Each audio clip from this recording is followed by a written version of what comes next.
Hello friends, ಎಲ್ರಿಗೂ ನಮಸ್ಕಾರ. ನಾನು ಇವತ್ತು ಸಾಫ್ಟಾಗಿರೋಂಥ ಕಜ್ಜಾಯ ಮಾಡ್ಕೊಂಡಿದ್ದೀನಿ. ತುಂಬಾ ಸಿಂಪಲಾಗಿ ಮಾಡ್ಕೊಳ್ಳೋಂಥದ್ದು ಹೇಳ್ಕೊಟ್ಟಿದ್ದೀನಿ. ಒಂದು 24 ಗಂಟೆ ಒಳಗಡೆ ಈ ಕಜ್ಜಾಯ ಮಾಡ್ಕೊಂಡು ತಿನ್ಬಹುದು, ತಿನ್ನಬೇಕಂತ ಅನಿಸಿದ್ರೆ.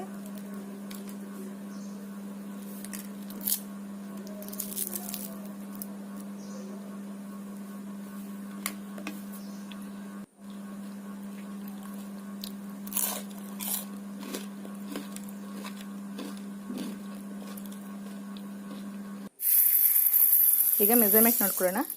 ದೋಸೆ ರೈಸು 1 ಕಪ್ ಅಷ್ಟು ತೊಗೊಂಡಿದ್ದೀನಿ. ಇದನ್ನು ತೊಗೊಂಡು ಚೆನ್ನಾಗಿ ಒಂದು 3-4 ಸಲ ಚೆನ್ನಾಗಿ ತೊಳ್ಕೊಂಡು ನೆನೆಸಿಟ್ಕೊಳ್ಳೋಣ. ನಾನು ರಾತ್ರಿ ಮಲಗಬೇಕಾದ್ರೆ ಇದನ್ನು ರಾತ್ರಿ 10 ಗಂಟೆ ಈಗ ತೊಳೆದ್ಬಿಟ್ಟು ಅಕ್ಕಿನ ನೆನೆಸಿಟ್ಕೊಂಡಿದ್ದೆ. ಬೆಳಗ್ಗೆ 10 ಗಂಟೆ ಅಷ್ಟೊತ್ತಿಗೆ ಇದನ್ನು ಸೋರ್ಲಾಕೊಳ್ತಾ ಇದ್ದೀನಿ. ಅಂದರೆ 12 ಗಂಟೆ ಅಕ್ಕಿ ನೆಂದೈತೆ.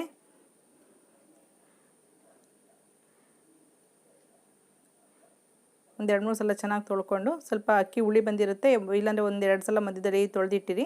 ನಾನು ರಾತ್ರಿ ನೆನೆಸಿಟ್ಟಿರೋದ್ರಿಂದ ಬೆಳಗ್ಗೆಗೆ ಎಲ್ಲ ಚೆನ್ನಾಗಿ ತೊಳ್ಕೊಂಡು ಒಂದು ಬಟ್ಟೆ ಮೇಲೆ ಸ್ವಲ್ಪ ನೀರೆಲ್ಲ ಸೋರ್ಕೊಂಡ್ಮೇಲೆ ಒಂದು 20-25 ನಿಮಿಷದಷ್ಟು ಸ್ವಲ್ಪ ಆರಿಸ್ಕೋಬೇಕು ಅಕ್ಕಿನ.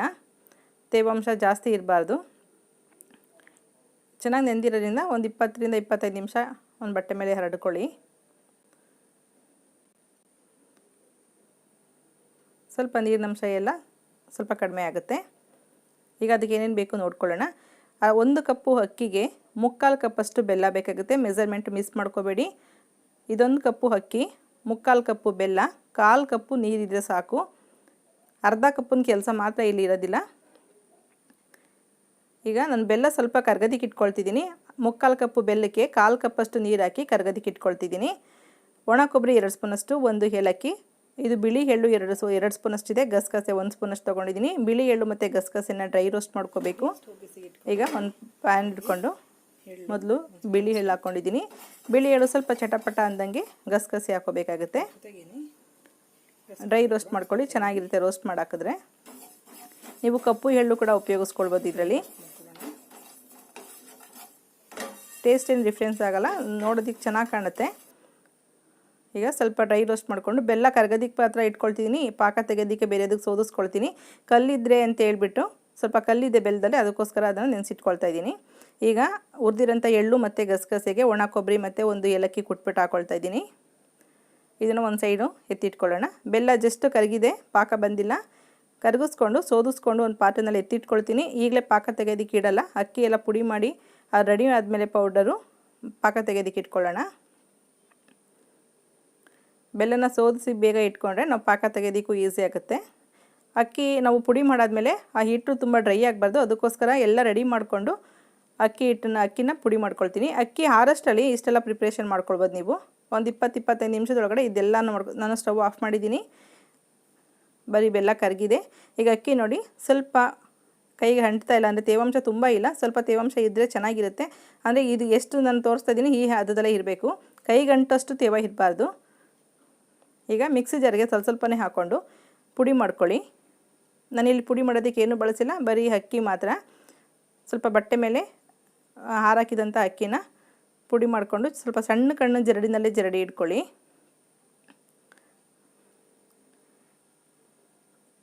ಸಣ್ಣ ಕಣ್ಣಿರಬೇಕು, ಚೆನ್ನಾಗಿರುತ್ತೆ ಹಿಟ್ಟು. ಕಜ್ಜಾಯ ಕೂಡ ಚೆನ್ನಾಗಿ ಬರ್ತದೆ. ಆಗಲೇ ನಾನು ಒಂದು ಕಜ್ಜಾಯದ ರೆಸಿಪಿನ ಅಪ್ಲೋಡ್ ಮಾಡಿದ್ದೀನಿ, ಅದಕ್ಕೆ ಒಳ್ಳೆ ರೆಸ್ಪಾನ್ಸ್ ಸಿಕ್ಕಿದೆ ವ್ಯೂವರ್ಸ್ಗಳ ಕಡೆಯಿಂದ. ಇದು 24 ಗಂಟೆ ಒಳಗಡೆ ಮಾಡ್ಕೊಳ್ಳೋಂಥದ್ದು. ಅದನ್ನು 2 ದಿನ ಅಕ್ಕಿ ನೆನೆಯಾಕಿದೆ. ಇದು ಒಂದೇ ದಿವಸದಲ್ಲಿ ಪ್ರಿಪೇರ್ ಮಾಡಿಕೊಂಡು ಕಜ್ಜಾಯ ತಿನ್ನೋಂಥ ಆಸೆ ಇದ್ದರೆ ತೀರಿಸ್ಕೊಳ್ಳೋಂಥದ್ದು. ಹಿಟ್ಟನ್ನೆಲ್ಲ ಚೆನ್ನಾಗಿ ಜರಡಿ ಇಟ್ಕೊಳ್ಳಿ. ಇದು ಯಾವುದೇ ಕಾರಣಕ್ಕೂ ಹಿಟ್ಟು ಡ್ರೈ ಆಗಬಾರ್ದು. ಹಾಗಾಗಿ ನಾನು ಪಾಕ ಮತ್ತು ಪಾಕಕ್ಕೆ ಹಾಕೋಂಥ ಸಾಮಗ್ರಿಗಳೆಲ್ಲ ರೆಡಿ ಮಾಡಿ ಇಟ್ಕೊಂಡಿದ್ದೀನಿ. ಎಲ್ಲ ರೆಡಿ ಮಾಡಿಕೊಂಡು ಜಸ್ಟ್ ಒಂದು 5-6 ನಿಮಿಷದೊಳಗಡೆ ಪಾಕ ರೆಡಿ ಮಾಡ್ಕೊಳ್ಬೋದು. ತುಂಬ ಸಿಂಪಲ್ಲು. ಈ ಮಿಕ್ಕಿರೋಂಥ ತರಿ ಇರುತ್ತಲ್ಲ, ಅದನ್ನು ಇನ್ನು ಸ್ವಲ್ಪ ಏನಾದ್ರು ಅಕ್ಕಿ ಇದ್ದರೆ ನಿಮಗೆ ಮಿಕ್ಕಿರೋಂಥದ್ದು ಅದಕ್ಕೆ ಹಾಕ್ಕೊಂಡು ಪುಡಿ ಮಾಡ್ಕೊಳ್ಳಿ. ಎಲ್ಲ ಜರಡಿ ಹಿಡಿದ್ಮೇಲೆ ಸ್ವಲ್ಪ ಕೈಯಿಂದ ಈ ಥರ ಪ್ರೆಸ್ ಮಾಡಿ ಒಂದು ಪ್ಲೇಟು ಅಥವಾ ಒಂದು ಬಟ್ಟೆ ಏನಾದ್ರು ಮುಚ್ಚಿಟ್ಕೊಳ್ಳಿ. ನಾನಿಲ್ಲಿ 2 ಸಲ ಅಕ್ಕಿನ ಪುಡಿ ಮಾಡ್ಕೊಳ್ತೀನಿ. ಇನ್ನು ಸ್ವಲ್ಪ ಅಕ್ಕಿ ಮಿಕ್ಕಿತ್ತು, ಅದನ್ನು ಕೂಡ ಹಾಕ್ಕೊಂಡು ಮಿಕ್ಕಿರೋಂಥ ತರಿ ಹಾಕ್ಕೊಂಡು ಸೇಮ್ ಅದೇ ಪ್ರೊಸೀಜರ್ನಲ್ಲಿ ಮತ್ತೆ ಪುಡಿ ಮಾಡ್ಕೊಳ್ಳೋಣ. ತರಿ ಪ್ರಮಾಣ ಕಡಿಮೆ ಆಗೋವರೆಗೂ ಇದೇ ಪ್ರೊಸೀಜರ್ನಲ್ಲಿ ಪುಡಿ ಮಾಡಿಕೊಂಡು ಜರಡಿ ಇಟ್ಕೊಳ್ಳಿ. ಮಿಕ್ಕಿದೆ ಅಂತೇಳಿ ರಫ್ ಆಗಿರೋಂಥ ಪುಡಿನೆಲ್ಲ ಇದಕ್ಕೆ ಮಿಕ್ಸ್ ಮಾಡ್ಕೋಬೇಡಿ. ನೀವು ದೋಸೆ ಏನಾದ್ರು ಮಾಡೋದಿರೋ ಉಪಯೋಗಿಸ್ಕೊಳ್ಬೋದು, ಅಥವಾ ಪಾಯಸ ಕೂಡ ಮಾಡ್ಬೋದು. ನೆನೆಸಿರೋ ಅಕ್ಕಿಯಿಂದ ಪಾಯಸನೂ ಚೆನ್ನಾಗಾಗುತ್ತೆ. ನನಗಿಲ್ಲಿ ತುಂಬ ತರಿ ಮಿಗಲಿಲ್ಲ ನೋಡಿ, 1 ಸ್ಪೂನಷ್ಟೇ ಮಿಕ್ಕಿದೆ. ಈಗ ಹಿಟ್ಟು ರೆಡಿಯಾಗಿದೆ, ಒಂದು ಕಡೆ ಮುಚ್ಚಿಟ್ಕೊಳ್ಳೋಣ. ಈಗ ನಾವು ಪಾಕನ ಬೆಲ್ಲದ ನೀರನ್ನ ಸೋಸಿಟ್ಕೊಂಡಿದ್ದೀವಲ್ಲ ಅದನ್ನು ಈಗ ಪಾಕ ತೆಗೆದಿಗೆ ಇಟ್ಕೊಳ್ತೀನಿ. ಈ ಥರ ಎಲ್ಲ ರೆಡಿ ಮಾಡಿಕೊಂಡ್ರೆ ನಿಮಗೆ ಅಕ್ಕಿ ಹಾರಷ್ಟಲ್ಲಿ ಸ್ವಲ್ಪ ತೇವಾಂಶ ಎಲ್ಲ ಕಡಿಮೆ ಆಗೋಷ್ಟಲ್ಲಿ ನೀವು ಇಷ್ಟೆಲ್ಲ ಪ್ರಿಪರೇಷನ್ ಮಾಡ್ಕೋಬೋದು.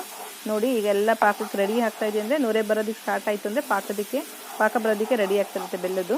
ಒಂದು ಬಟ್ಲಿನಲ್ಲಿ ನೀರು ಇಟ್ಕೊಂಡಿರಿ. ಈ ಥರ ನೊರೆ ಎಲ್ಲ ಬಂದಾಗ ಸ್ಟವ್ನ ಹೈ ಫ್ಲೇಮ್ ಮಾಡ್ಕೋಬಾರ್ದು, ಲೋ ಫ್ಲೇಮ್ನಲ್ಲೇ ಇಟ್ಕೋಬೇಕು. ಈಗ ಬೆಲ್ಲದ ಪಾಕನ ಚೆಕ್ ಮಾಡ್ಕೊಳ್ಳಿ, ತುಂಬ ಗಟ್ಟಿ ಪಾಕನೂ ಬರಬಾರ್ದು. ನೋಡಿ ನೀರಿನಲ್ಲಿ ಬೆಲ್ಲದ ಪಾಕ ಹಾಕಿದ ತಕ್ಷಣ ಕರಗೋಗ್ತಾ ಇದೆ, ಮಿಕ್ಸ್ ಆಗ್ತಿದೆ ನೀರಿನಲ್ಲಿ, ಪಾಕ ಇನ್ನೂ ಪರ್ಫೆಕ್ಟಾಗಿ ಬಂದಿಲ್ಲ ಅಂತ. ನಿಮಗೆ ಪಾಕ ನೀರಿಗೆ ಹಾಕಿದಾಗ ಸ್ವಲ್ಪ ಸಿಗಬೇಕು ಉಂಡೆ ಥರ. ನೋಡಿ ಇದು ಇನ್ನೊಂದು ಸ್ವಲ್ಪ ಬರಬೇಕು, ಇನ್ನೊಂದು 5-6 ಸೆಕೆಂಡ್ ಒಳಗಡೆ ಬಂದ್ಬಿಡುತ್ತೆ. ಒಂದು ಹದಕ್ಕೆ ಬಂದಿದೆ. ಸ್ಲೋ ಫ್ಲೇಮ್ನಲ್ಲಿ ಇದೆ ಸ್ಟವ್ವು, ಗಮನ ಇರಲಿ. ನಿಮಗೇನಾದ್ರು ತಳ ಸೀತಾ ಇದೆ ಹಾಗೆ ಈಗ ಸ್ಮೆಲ್ ಬರ್ತಿದೆ ಅಂದರೆ ಸ್ಟವ್ನ ಸ್ವಲ್ಪ ಆಫ್ ಮಾಡಿ 1-2 ಸೆಕೆಂಡು ಬಿಟ್ಕೊಂಡು ಕೂಡ ಸ್ಟವ್ ಆನ್ ಮಾಡ್ಬೋದು. ಈಗ ನೋಡಿ ಪಾಕ ಈ ಥರ ಮಾಡಿದಾಗ ಉಂಡೆ ಸಿಗಬೇಕು, ನಮಗೆ ಕೈಗೆ ಎತ್ಕೊಳಕ್ಕೆ ಬರಬೇಕು, ಒಂದು ಗೋಲಿ ಆಕಾರದಲ್ಲಿ ಸಿಗಬೇಕು ನಮ್ಮ ಬೆರಳುಗಳಿಗೆ. ಆವಾಗ ಪಾಕ ಪರ್ಫೆಕ್ಟಾಗಿದೆ ಅಂತೇಳಿ. ತುಂಬ ಗಟ್ಟಿ ಪಾಕನೂ ಬರಬಾರ್ದು, ಇಷ್ಟು ಪಾಕ ಇದ್ದರೆ ಸಾಕು, ಕಜ್ಜಾಯ ಸಾಫ್ಟಾಗಿ ಚೆನ್ನಾಗಿರುತ್ತೆ. ಈಗ ಪಾಕ ರೆಡಿ ಆಗಿದೆ. ಈಗ ನಾವು ಏನು ಮಿಕ್ಸ್ ಮಾಡ್ಕೊಂಡಿದ್ವಿ ಹುರಿದ್ಬಿಟ್ಟು ಅದನ್ನೆಲ್ಲ ಹಾಕೊಳ್ಳೋಣ. ಗಸಗಸೆ, ಬಿಳಿ ಎಳ್ಳು, ಹಾಗೆ ಒಣ ಕೊಬ್ಬರಿ, ಏಲಕ್ಕಿ ಕಾಯಿ ಹಾಕ್ಕೊಳ್ತಾ ಇದ್ದೀನಿ. ಇವೆಲ್ಲ ಹಾಕೋದ್ರಿಂದ ರುಚಿ ಚೆನ್ನಾಗಿರುತ್ತೆ. ನಿಮಗೆ ಪ್ಲೈನ್ ಹಾಗೆ ಕೂಡ ಮಾಡ್ಕೊಳ್ಬೋದು, ಬೇಕಾದ್ರೆ ಇದನ್ನು ಕೂಡ ಹಾಕ್ಕೊಳ್ಬೋದು. ಅಕ್ಕಿ ಹಿಟ್ಟನ್ನ ಈಗ ಹಾಕ್ಕೊಳ್ತಾ ಇದ್ದೀನಿ, ಪುಡಿ ಮಾಡಿ ಇಟ್ಕೊಂಡ್ವಲ್ಲ ಅದನ್ನು. ಈಗ ಸ್ಟವ್ ಕೂಡ ಆಫ್ ಆಗಿದೆ, ಗಮನಿಸ್ಕೊಳ್ಳಿ. ಸ್ಟವ್ ಆಫ್ ಆಗಿದೆ. ಜಸ್ಟ್ ಬೆಲ್ಲದ ಪಾಕ ಏನು ಬಿಸಿ ಇದೆ ಅದರಲ್ಲೇ ಈ ಅಕ್ಕಿ ಹಿಟ್ಟು ಪೂರ್ತಿ ಮಿಕ್ಸ್ ಮಾಡಬೇಕು. ಅಕ್ಕಿ ಹಿಟ್ಟು ಮತ್ತು ಬೆಲ್ಲದ ಪಾಕ ಕ್ವಾಂಟಿಟಿ ಕಡಿಮೆ ಇದೆ ಅಂತ ಅಂದ್ಕೊಳ್ಳೋಂಗಿಲ್ಲ, ಕರೆಕ್ಟಾಗಿದೆ ಪರ್ಫೆಕ್ಟಾಗಿ. 1 ಕಪ್ಪು ಅಕ್ಕಿಗೆ ಮುಕ್ಕಾಲು ಕಪ್ಪು ಬೆಲ್ಲ, 1/4 ಕಪ್ಪು ನೀರು. ಹಾಗೆ ನೋಡ್ತಾ ಇರಿ ನೀವು ಎಷ್ಟು ಚೆನ್ನಾಗಿ ಪಾಕ ನೀಟಾಗಿ ಮಿಕ್ಸ್ ಆಗುತ್ತೆ ಅಂತೇಳಿ. ನಿಧಾನಕ್ಕೆ ಗಂಟು ಕೂಡ ಆಗಲ್ಲ, ಇದು ನೀಟಾಗಿ ಮಿಕ್ಸ್ ಮಾಡ್ಕೊಳ್ಳಿ. ನಮಗೆ ಸ್ವಲ್ಪ ಅಕ್ಕಿ ಹಿಟ್ಟು ಜಾಸ್ತಿ ಅನ್ನಿಸ್ತು ಸ್ಟಾರ್ಟಿಂಗು, ಆದರೆ ಕರೆಕ್ಟಾಗಿ ಪಾಕ ಬಂದಿದೆ. ಇದು ತಿನ್ನೋದಕ್ಕೂ ಅಷ್ಟೇ ತುಂಬಾ ಚೆನ್ನಾಗಿತ್ತು, ಮಾಡೋದಕ್ಕೂ ಅಷ್ಟೇ ಎಲ್ಲೂ ಒಂದು ಪೀಸ್ ಕೂಡ ಮುರಿದೋಗಲಿಲ್ಲ, ತುಂಬಾ ಚೆನ್ನಾಗಿ ಬಂತು. ಎಣ್ಣೆಲಿ ಕೂಡ ಹರಡ್ಕೊಂಡಿಲ್ಲ ಅದು. ಎಣ್ಣೆಲಿ ಒಂದೊಂದ್ಸಲ ಕಜ್ಜಾಯಗಳು ಸರಿ ಬಂದಿಲ್ಲ ಅಂದರೆ ಎಣ್ಣೆ ತುಂಬ ಪುಡಿ ಪುಡಿ ಆಗಿಬಿಡುತ್ತೆ. ಒಂದು ಚೂರು ಕೂಡ ಗಲೀಜಾಗಿಲ್ಲ, ಎಣ್ಣೆ ಹೇಗೆ ಹಾಕಿದೆ ಹಾಗೆ ಇತ್ತು. ಮತ್ತು ಇದನ್ನು ಬಿಸಿ ಮಾಡೋ ಅವಶ್ಯಕತೆ ಇಲ್ಲ, ಬೆಲ್ಲದ ಪಾಕ ಎಷ್ಟು ಬಿಸಿ ಇದೆ ಅದರಲ್ಲೇ ಇದು ಅಕ್ಕಿ ಹಿಟ್ಟೆಲ್ಲ ಪೂರ್ತಿ ಮಿಕ್ಸ್ ಆಗಬೇಕು.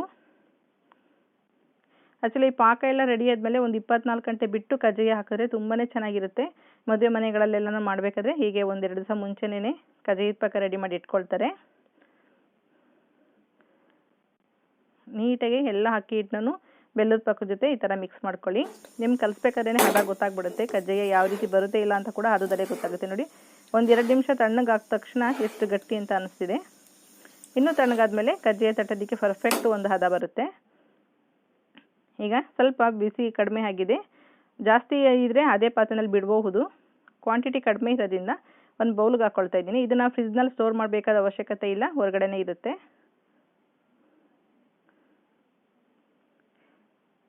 ಈಗ ಮೇಲ್ಗಡೆಯಿಂದ 1 ಸ್ಪೂನಷ್ಟು ಎಣ್ಣೆ ಹಾಕಿಬಿಟ್ಟು ಮುಚ್ಚಿಡೋದ್ರಿಂದ ಮೇಲ್ಗಡೆ ಡ್ರೈ ಥರ ಇರಲ್ಲ, ಚೆನ್ನಾಗಿ ಸಾಫ್ಟಾಗಿರುತ್ತೆ ಕಜ್ಜಾಯದ ಪಾಕ. ಇಲ್ಲಾಂದರೆ ಮೇಲೆಲ್ಲ ಒಣಗ್ದಂಗೆ ಆಗಿಬಿಡುತ್ತೆ. ಹಾಗಾಗಿ 1 ಸ್ಪೂನಷ್ಟು ಎಣ್ಣೆ ಹಾಕಿಬಿಟ್ಟು ಒಂದು ಪ್ಲೇಟ್ ಮುಚ್ಚಿಡೋಣ. ಬೆಳಗ್ಗೆ 10 ಗಂಟೆಗೆ ಪಾಕ ತೆಗೆದಿದ್ದೀನಿ, ರಾತ್ರಿ 10 ಗಂಟೆಗೆ ಅಕ್ಕಿ ನೆನೆ ಹಾಕಿದ್ದು. ಈಗ ಮತ್ತೆ ರಾತ್ರಿ 10 ಗಂಟೆಗೆ 12 ಗಂಟೆಯಷ್ಟು ಇದು ಪಾಕ ನೆಂದಿದೆ. ಅಡುಗೆ ಎಲ್ಲ ಆಗಿ ಮಲ್ಕೊಳ್ಳೋ ಸಮಯಕ್ಕೆ ಕಜ್ಜಾಯ ಹಾಕ್ತಾ ಇದ್ದೀನಿ. ಯಾಕೆಂದ್ರೆ ನಮಗೂ ಟೈಮ್ ಕೂಡ ಆವಾಗಲೇ ಸಿಕ್ಕಿದ್ದು, ಹಾಗಾಗಿ ಆವಾಗಲೇ ವೀಡಿಯೋ ಮಾಡಿದ್ದೀನಿ. ಟೈಮ್ಸ್ ಕೂಡ ನಿಮ್ಗೆ ಅದಕ್ಕೆ ಹೇಳಿದ್ದು. ನೀವು ಹಿಟ್ಟು ನಾದಬೇಕಾದ್ರೆ ಕೂಡ ಗೊತ್ತಾಗ್ಬಿಡುತ್ತೆ ಕಜ್ಜಾಯ ಎಷ್ಟು ಚೆನ್ನಾಗಿ ಬರುತ್ತೆ ಅಂತೇಳಿ. ನೋಡಿ ಎಷ್ಟು ತೆಳ್ಳಗೆ ಥರ ಆಯಿತು, ನಾವು ಬೌಲಿಗೆ ಬಿಡಬೇಕಾದಾಗ ಎಷ್ಟು ಪರ್ಫೆಕ್ಟಾಗಿ ಆಗಿದೆ. ಈ ಥರ ಚಿಕ್ಕದಾಗಿ ಒಂದು ಸಣ್ಣ ಉಂಡೆ ತೊಗೊಂಡು ಚಿಕ್ಕದಾಗಿ ಕಜ್ಜಾಯ ಮಾಡ್ಕೊಳ್ಳಿ. ಮಧ್ಯ ತೂತ್ ಬೇಕಾದ್ರೂ ಮಾಡ್ಬೋದು, ಮಾಡದೆ ಹಾಗೆ ಕೂಡ ಹಾಕ್ಬೋದು, ಎರಡೂ ಚೆನ್ನಾಗಿರುತ್ತೆ. ತುಂಬ ತೆಳ್ಳಗೂ ಬೇಡ, ತುಂಬ ದಪ್ಪಗೂ ಬೇಡ. ಒಂದು ಕಜ್ಜಾಯ ಹಾಕಿ ನೋಡಿ ಗೊತ್ತಾಗುತ್ತೆ ನಿಮಗೆ. ಎಣ್ಣೆಗೆ ಕಜ್ಜಾಯ ಹಾಕಿದ ತಕ್ಷಣ ಎಣ್ಣೆ ಕೂಡ ತುಂಬ ಹೈ ಫ್ಲೇಮಲ್ಲಿ ಇರಬಾರ್ದು. ಕಜ್ಜಾಯ ಹಾಕಿದ ತಕ್ಷಣ ಕಜ್ಜಾಯ ತಾನಾಗೆ ಎಣ್ಣೆ ಮೇಲ್ಗಡೆ ಬರೋವರೆಗೂ ಕಜ್ಜಾಯನ ಹಲಗಾಡ್ಸಕ್ಕೆ ಹೋಗಬಾರ್ದು. ಕಜ್ಜಾಯ ಸಾಮಾನ್ಯವಾಗಿ ಈ ಥರ ತಿರುವಾಕ್ಬೇಕಾದ್ರೇ ಮೈ ಮೇಲೆಲ್ಲ ಎಣ್ಣೆ ಇರೋದು ಜಾಸ್ತಿ, ನೋಡ್ಕೊಂಡು ಕಜ್ಜಾಯ ಹಾಕಬೇಕಾಗುತ್ತೆ. ಈ ಥರ 2 ಸೌಟುಗಳು ತೊಗೊಂಡು ಈ ಥರ ಪ್ರೆಸ್ ಮಾಡೋದ್ರಿಂದ ಎಕ್ಸ್ಟ್ರಾ ಎಣ್ಣೆ ಏನಿದೆ ಅದನ್ನೆಲ್ಲ ಬಿಟ್ಬಿಡುತ್ತೆ. ನೋಡಿ ಕಜ್ಜಾಯನ ನೀವು ಒಂದೇ ಒಂದು ಮಗ್ಚ ಕೈಯಿಂದ ಎತ್ತಾಕೋಕ್ಕಾಗಲ್ಲ ಅಂದಾಗ 2 ಸ್ಪೂನ್ಗಳು ತೊಗೊಂಡು ಈ ಥರ ಎತ್ತಾಕೊಳ್ಬೋದು. ತುಂಬ ಕ್ರಿಸ್ಪಿಯಾಗಿ ತುಂಬಾ ಸಾಫ್ಟಾಗಿ ಕೂಡ ಒಳಗಡೆ ತುಂಬ ಚೆನ್ನಾಗಿದೆ ತಿನ್ನೋದಕ್ಕೆ. ಸ್ವೀಟ್ ಕೂಡ ಪರ್ಫೆಕ್ಟಾಗಿ ತುಂಬ ಚೆನ್ನಾಗಿದೆ. ತಿನ್ಬೇಕಾದ್ರೆ ಸೌಂಡ್ ಕೂಡ ಬರುತ್ತೆ, ನೋಡಿ ಎಷ್ಟು ಚೆನ್ನಾಗಿದೆ ಅಂತ ನಿಮಗೆ ಗೊತ್ತಾಗುತ್ತೆ.